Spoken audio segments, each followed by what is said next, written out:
Bujunin dinaway maganadug.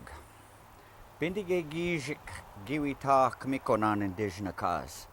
My name is Nick Hockings, and I'm a member of the Lac de Flambeau Band of Lake Superior, Ojibwas. Just recently, you've seen my dance theater, and we presented to many of you, and I hope that presentation that you've seen was to your liking. The dancers here in Lac de Flambeau have spent a great deal of time on that. And what I want to do this afternoon is to talk to you about a prophecy, about a story. Many of you by this time probably know that there are many stories that have been told by many different tribes about how things were going to be in the future. Oftentimes, extensive prophecies talking about the coming of a new people into this land.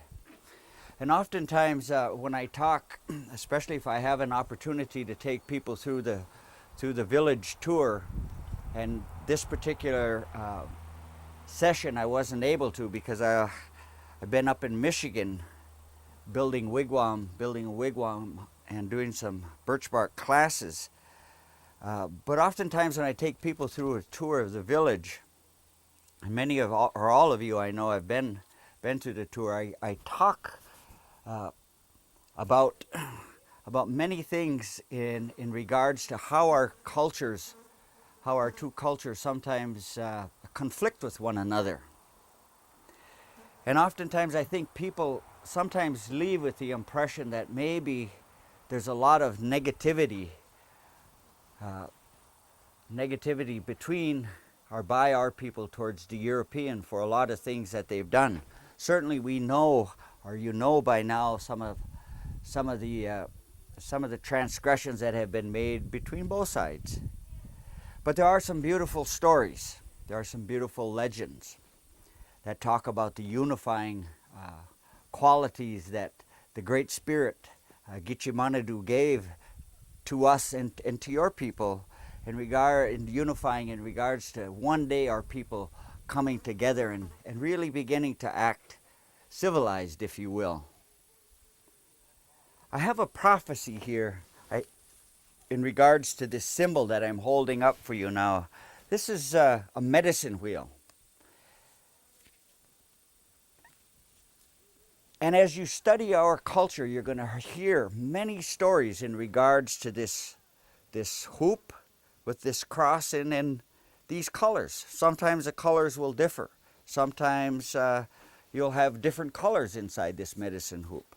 But not to be confused, because among our peoples, among many of the traditional peoples, we don't really get into arguing what's right and what's wrong. There's more of just an acceptance of a particular teaching from who's ever giving it. And so we in this land have never had wars in regards to religion. It's always a sense of respect for the individual talking, that we accept what that person is saying. So coming from our ancestors living in an oral culture, it was always understood that telling the truth was very, very important. And so when someone told you that this is the way a particular item was made, you accepted it as that way. And so this particular design, this medicine wheel design, has 4 colors to it: red, yellow, black, and white. And they represent something. They represent something very important. They represent the 4 major colors of man: the Red Nation people, the Yellow Nation people, the Black Nation people, and the White Nation people. And this prophecy I'm going to be sharing with you is a prophecy that takes place, I was told, many, many thousands of years ago. We're not really sure how long ago, but we do know well over 10,000 years ago that this prophecy was told. And the first time I heard this, I was told that when this story is told, when this prophecy is told to small groups that have someone representing each one of these colors, this will be a time, this will be a very important time, because we're getting very close to what's considered to be the purification time. And oftentimes I think some gloom and doom people think the purification time is a time when people are going to be wiped out, if you will. Most of mankind will be killed, but I don't think that that's what this medicine wheel means, this purification time. I think the purification time, when these four colors of people are hearing this story for the very first time, I think this purification time really means is when we begin to understand our connectedness to life. When we begin to understand our relationship to the animals, to the trees, our relationship to the birds, to the fish, our relationships to the flowers, all the plants, and specifically our relationship to one another. And so I'm going to tell you this story then. I'm going to tell you this story, this medicine wheel story. This is one, as I said, of many, of literally hundreds, maybe even thousands of teachings that can be used with this symbol. And so we're told that many, many years ago, all of mankind lived together in one place. They at that time were not any one of these colors, and I'm not exactly sure what color they might have been. They might have been blue or green or pink, but they certainly were not these colors, because the prophecy, as you'll hear later on, said the time will come when you're called by these colors. And so we're told that the people for thousands of years lived together as one family, all relatives, Nindinaway Maganadug, all my relations. We're told that they lived together for many, many years, maybe even thousands of years. And the time came to these people when Gichamanadu made it known to the people that they had progressed to a state that now it was time for them to receive new teachings. They were living in balance with their surroundings, their environment. They were living in harmony and peace with all their friends and relatives. And so the Creator came to the people, or made it known to the people, that this was an important time. And they were going to be given a guardianship. They were going to be given something to take care of. And of course, the people, not really understanding or knowing what was to come, were probably, some of them were quite afraid. Some of them were certainly very interested in what they were going to be hearing. But the Creator said that I'm going to send you into the four directions. You're going to split this big body of people into four major segments. One group will go to the east. And you people that live in the east will have the guardianship of the earth, the mineral world. There's going to be four guardianships. And these guardianships will make up life, all that we see and all that we hear. So the first guardianship will be the mineral world, or the earth. And you people that go into the east will have that guardianship. You're to learn about the earth. You're to learn about the plants. You're to learn about the foods that come from these plants. You're going to learn all you can about the earth. Because these other groups will also go in a direction. And a day will come when all of you come back together, and you, the Red Nation people, the people after you return, will be called by this particular color. You will know that that time is getting close to this purification time. You will share these guardianships, that guardianship that you have of the earth. And so learn well that guardianship. And so those people that were going to go into the east, they begin to pack, they begin to say their goodbyes. Well, the next group then, the Creator made it known, said this group here is going to travel to the south. You will have the guardianship of the sky, of the wind, of the air. Learn well that guardianship, and the time will come when you will be called by the color yellow. Of course, like the other people that went to the east, they didn't quite understand. But nevertheless, they took the teaching and they took the responsibility of the air seriously. And they began to pack. And the Creator turned to the next group and he said, you will go to the west. And you will have the guardianship of the water. Learn all you can about the water, because one day, when your relatives come back together, you who have this guardianship of the water will have the opportunity of sharing this with your relatives. And they begin to pack. And finally, this last group says, the last group will go to the north. And you will have the guardianship of the fire. So learn that guardianship well.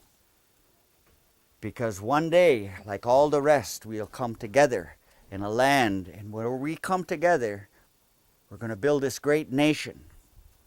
And all the family, when it comes together, will share their guardianship with one another.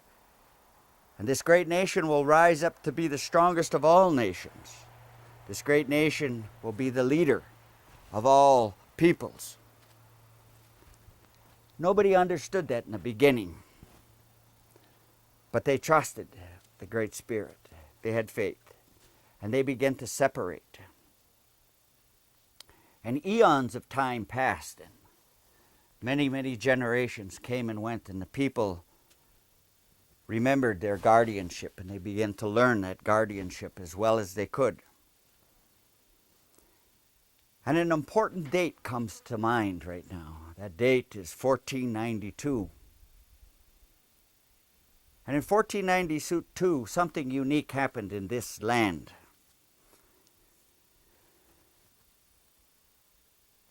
On some islands in the Caribbean, a man and his 3 ships came ashore. His name was Columbus. And the people there greeted this man, and they realized, first off, that he had white skin, just like the prophecy has been told. He had white skin, and so there was a great excitement went up among the people. Of course, what was to happen later on to those people, we all know well. Many of those very first people of this Western Hemisphere, the land of the Red Nation people, from southern tip of Argentina to Alaska, we are called the Red Nation people. We know what happened when the White Nation people came.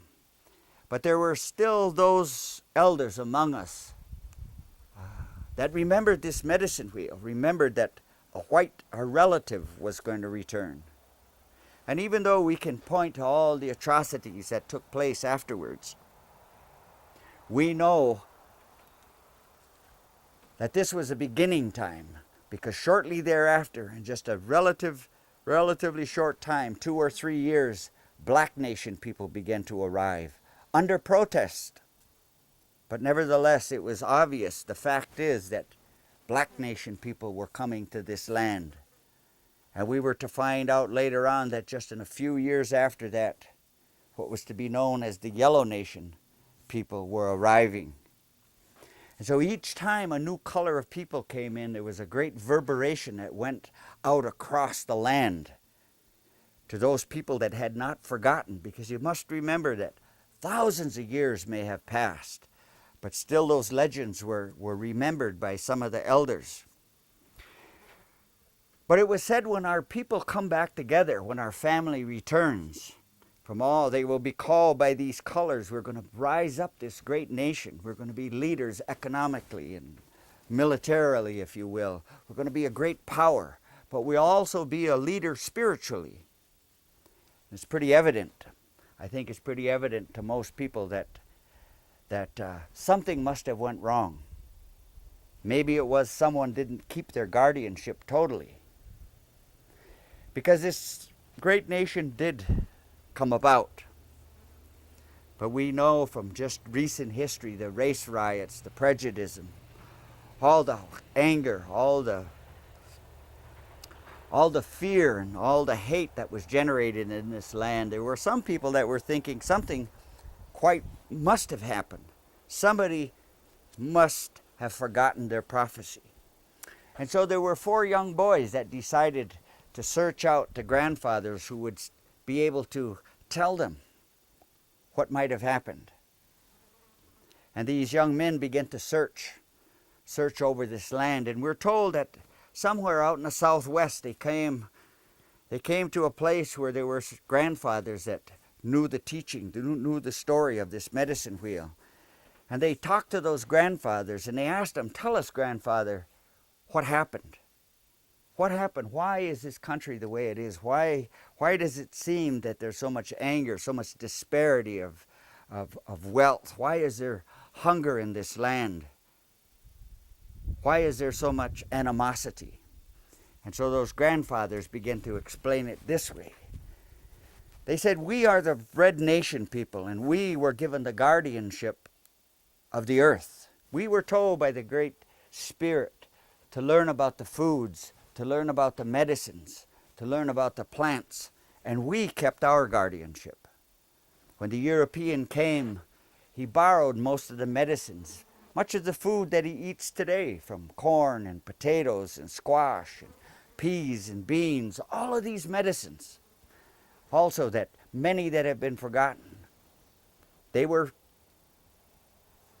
taken or they were borrowed from the native people who understood these, who were growing these for centuries, who knew that one day that they would have an opportunity to share, because we're keeping in line with what the Creator said. We were to share this. We gave these away to the people. And so we were able literally to feed the rest of the world, the potato in and of itself. And so we kept our guardianship." Well, then these young men said, "Well, grandfather, then tell us about the Yellow Nation people. They had the guardianship of the wind. They had the guardianship of the sky and the air. Did they keep their guardianship?" Well, the grandfathers then began to explain it in this way. They said, "We were to travel far enough to the east. We would come to a land east and south. The Far Eastern people, the Asian people, would come to their land, and they were the people that were given the guardianship, the Asian people, of the air. And when you study those people, you'll find out that many of them have spiritual practices that we call the martial art nowadays. In this country, of course, we have inadvertently degraded many great sacred teachings around the world. But the martial arts, the basis for the martial arts is spiritual, is the breath, is the taking in of air. And it said those grandfathers, they knew this, and they received that power from the air. There's even, they say, the grandfathers say there's great teachers that live in the Himalayan mountains, the great mountains of Tibet, that are called breatharians, that have the ability to shut their body down to such an extent that they can live off an air alone. They understand the power of the air. And even the artwork, the grandfather said, reflects their knowledge of space and that openness. And they said that the Yellow Nation people, they kept the guardianship. Well, then the young boys asked of the grandfathers, he said, "Tell us, grandfather, of the Black Nation people then." And the grandfathers told them in this way. They said, "If you go to the east where the sun comes up and cross that great body of water that we refer to as the ocean, the Atlantic Ocean now, you'll come to the homeland of the Black Nation people. They had the guardianship of the water. And said on the northern end of that great continent are great monuments that are built to mankind. We refer to them nowadays as the pyramids. They're built on their homeland, Africa. We know a lot about the pyramids, and who may have built them and how they were built. We don't know a lot about the Sphinx. that great monument that stood long before the pyramids came into being. But what we are pretty sure of is that many black nation people were responsible for building both of those monuments and being on their home land, as it were, home continent. The black nation people have carried a great honor and tribute to the rest of the world, because many of those huge blocks were moved and slid into place by way of water. Some of them were cut using hot and cold water. The whole process of sliding them up the ramps, oftentimes water was used. But it says a greater tribute to the understanding of water also goes to our black nation people, our brothers, because some of the very first discoveries made into the artificial heart, our heart, as we know, is a water pump. Our blood is nothing more than water, 98 point something or another of water. That it was an African American that did some of the initial studies on the artificial heart, and that's a water pump. And it was an African American, Dr. Charles Drew, that discovered blood plasma. Probably some of you in the audience are alive because, or have relatives that are alive because of that discovery today. And it was during World War II that Dr. Charles Drew, an African American, made that discovery of blood plasma. But our elders said, rightly so, the black nation people should do that. They had the guardianship of the water. Well, many years ago then, I held this medicine wheel up when I got to this point, because it was evident that the red nation people, the yellow nation people, and the black nation people had kept their guardianships. And I held this up in the 4th grade in the old Lac de Flambeau public school. I remember I held this medicine wheel up and I said, who doesn't belong in this sacred hoop of life? Who has no right to be here? And just so happened that there were 2 little blonde-haired girls sitting in this class of about 20 Native Americans. One sat on one side of the room and the other one sat over on the right-hand side. And both of those little girls in the 4th grade raised their hands. And I knew what they were going to say. I knew that just in the process of elimination that they were going to tell me who doesn't belong in this sacred hoop. And like those 4 Indian boys that stood before the grandfathers, they said to those grandfathers, what did they do wrong? What did the white nation people do that was so wrong? But the grandfathers told them this. Said the white nation people didn't do anything wrong. As a matter of fact, they kept the guardianship. If you were to look at the center of a light bulb, that electricity, that spark, that fire, if you were to look to the center of an automobile or the center of any of the combustion engines, the jet planes, if you were to look to the center of a train, that spark that ignites that engine to move that, the white nation people made those discoveries, and it has literally brought our family together. Well, of course, those Indian boys then were pretty confused, because they, like people today, it appears that we must always be blaming somebody for what's happening. It's always the person down the street. It's always the people over there that drive around in those funny cars. It's the people that live in those houses over there that are at fault. It's never us. It's those people that wear a certain brand of tennis shoes or wear a certain label on their shirt. Those are the people that are causing the problems of this world. And the grandfathers went on to say this. They said the world is in the state that it's in today not because of anyone forgetting their guardianship, but what they forgot was this, that in the beginning we were all given these teachings, these sacred guardianships of the earth, the air, the water, and the fire, because we understood our relationship with everything. We understood and respected everyone. But over this millennium of time that has gone by, we began to focus on the material things. And we set aside our spirituality. So when we came together as relatives, when we came together from all these four major colors of people, we didn't understand for the most part that we were related, that these people were actually relatives of us. And now we know because of science, we know that we really are, in fact, every single person is related to every other single person. We know this. And the color of our skin is such a minor difference nowadays.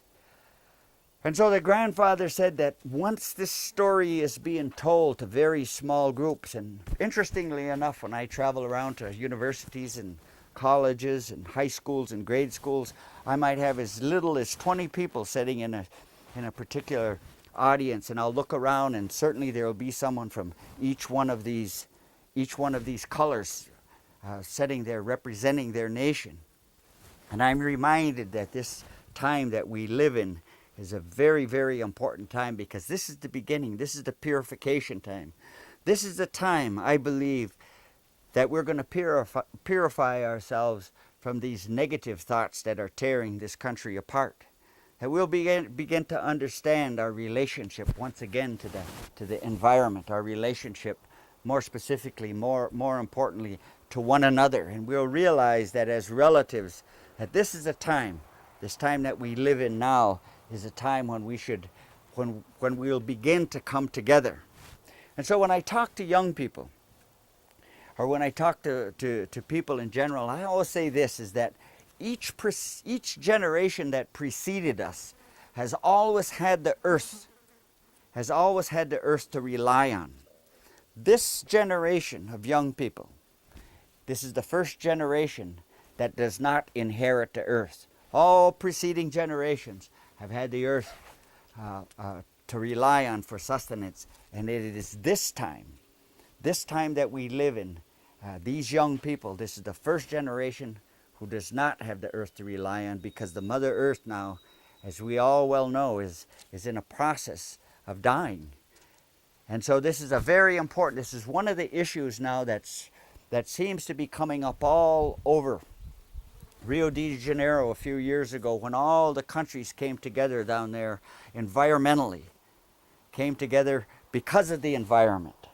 Because every country understands that if you don't have pure water to drink, if you don't have pure air to breathe, if you don't have the earth strong again, if you don't have these sacred elements in a pure way, that we who are made of all of these things are going to perish from this land. And we're told it's that young generation, those young people, are going to find the answers regardless of people that become roadblocks, stand in their way. Because racism and prejudice is something that's taught. It is not something inherent to young people when they grow up. They must be taught that. And it's this generation now, and it may be because of the information age, it may be because of a lot of things, but specifically this generation is going to find the answer, and it's going to begin with this generation. And there will be people like yourself in the audience, there will be people like you who will become teachers, because we already had our chance. We already had our chance at bringing this family together, but we failed. It's those young people now, our young grandchildren, these young people that are here now. We must be the teachers. We must be the people that teach them how to get along. And we're told, even though we may try to stand in their way, even though we may want to pass on racism and prejudice, that it'll have no bearing on many of them, and they will begin to rise up. They will be called what we call the Ashke B'madizig, the new people. And they will find the answer. They will bring this medicine wheel into completion. And we have entered now into this new age, whether we like it or not. And so this medicine wheel, very old teaching, is being taught once again to small groups where everyone is represented. We understand that now. even though it may be derogatory to call people by the color of their skin. Nevertheless, in this country, we've done that. And maybe the time will come when we can outgrow this. But when this initial teaching was given, of course, there was no problem with these colors. It is only now that through racism and through prejudice that these colors have begun to mean something derogatory. And maybe we won't need to be reminded that people's skins are a little bit different. Maybe we'll see a person not by the color of their skin, but by the purity of their heart, of their soul. And so the teaching of the medicine wheel, rings true for this day and age. And so I'm very, very honored to have Bill ask me to present this to you. I'm sorry I couldn't be there in person, but pretty much as we look around, we can see that many of the things that we've talked about in this medicine wheel are in fact true. And so I want to thank all of you for sitting still long enough to hear me finish and say miigwech. Aha.